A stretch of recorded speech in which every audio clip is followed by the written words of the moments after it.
జనక మహారాజు భవిష్యత్తులో తన కుమారులకు కన్యాదానం చేసి మామ అవుతాడని గ్రహించిన దశరథ మహారాజు మొదటి ఆహ్వాన పత్రికను ఆయనకే పంపాడు. అలాగే సామంతరాజులందరికీ కూడా యాగమునకు రమ్మని ఆహ్వానించడం జరిగింది.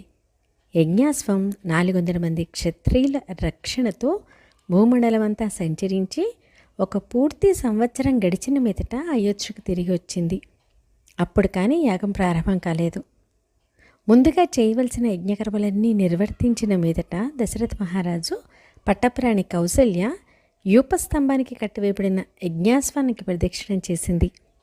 తర్వాత ఆమె వేదోక్త సూచనల ప్రకారం 3 ఖడ్గ ప్రహారములతో అశ్వం యొక్క శిరస్సును ఛేదించింది.